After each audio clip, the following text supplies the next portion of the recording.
বৃষ্টিটা অনেক বেশি পছন্দ। আর যখন মুষলধারে বৃষ্টি হয় তখন এত পরিমাণ ভালো লাগে, তখন ইচ্ছা হয় সব কিছু ফেলে রেখে দুহাত মেলে আকাশের নিচে যতক্ষণ ইচ্ছা ভিজতে থাকি। তো হ্যালো এভরিওয়ান, কি অবস্থা সবার, কেমন আছেন? আশা করছি ভালো আছেন।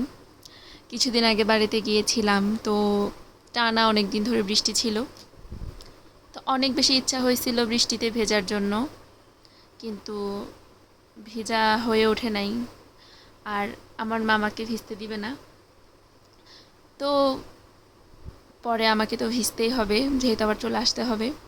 তো পরে যখন এত পরিমাণ মুষলধারে বৃষ্টি হচ্ছিল আর নিজেকে আর কন্ট্রোল করতে পারতেছিলাম না, পরে মায়ের সামনে ছাতা নিয়ে বের হয়ে আমার ছোট বোনকে ছাতাটা দিয়ে জাস্ট ভিজতে শুরু করি।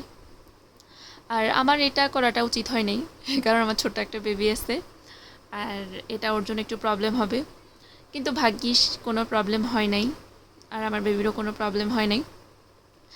তো মাঝে মাঝে কিন্তু এরকমটা হতেই পারে, আমাদেরও তো একটা মন আছে, আমাদের তো দুঃখ কষ্ট আছে, দুঃখ কষ্টকে একটু ঢাকার জন্য হলেও মাঝে মধ্যে একটু ভিজায় যায়।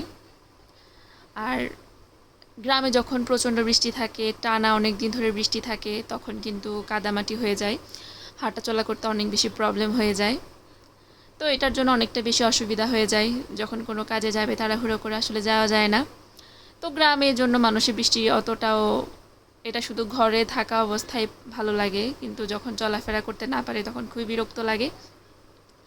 আর গ্রামে হচ্ছে জমিন, পুকুর সব মুষলধারে বৃষ্টি হতে থাকলে সব ভরাট হয়ে যায়, এটাও একটা প্রবলেম। তো যাই হোক, আমার কিন্তু ওই দিন আর বান্ধবীরা মিলে কথা মনে পড়ছিল অনেকক্ষণ ভিজতাম, কারণ যখন আমি স্কুলে যেতাম, স্কুল থেকে ছুটি হওয়ার পর হলে বাহানা খুঁজতাম, বাড়িতে আসার সময় ছাতা নিয়ে যেতাম না। তো এগুলার আসলে এখন ফিরে পাওয়ার মতো অবস্থা নেই, এগুলো এখন জাস্ট স্মৃতি। তো এটা আমার মনে হয় সবাই করেছে, আর এটা যে কত এখন মানে বুঝতেছি, তখন হয়তো বা বোঝার চেষ্টা করি নাই এটার মধ্যে যে কত ভালোবাসা থাকে। তো যাই হোক, ওই দিন অনেক ইচ্ছা পরিমাণ ভিজছি, অনেক খুশি হয়ে গেছি, অনেক দিন পর এরকম একটা আনন্দ উপভোগ করছি। তো এখনও যারা বৃষ্টিতে ভিজেন নাই, আমি বলবো নেক্সট টাইম আবার যখন বৃষ্টি হবে অবশ্যই বৃষ্টিতে ভিজবেন। আর আমার মতে সবাই জানেন যে বৃষ্টিতে ভিজলে আসলে কতটা ভালো লাগে, মানে ক্ষণিকের জন্য দুঃখ কষ্টগুলোকে চেপে রেখে কিছুটা সময় আনন্দ উপভোগ করা যায়। আর আমার তো বৃষ্টিটাকে রেখে ইচ্ছে করতেছিল না যে আমি বাড়িতে যাই, কারণ বৃষ্টিতে ভিজতে এত পরিমাণ ভালো লাগছিল। তো কিছু করার নাই, আমার তো বাড়িতে যেতেই হবে, যেহেতু আমার পুচকির বাড়িতে রেখে আসছি। আর বেশিক্ষণ যদি ভিজতে থাকি তাহলে আমার মা বুঝে যাবে, এরপর বকা না খেয়ে আমার কোনো উপায় নেই।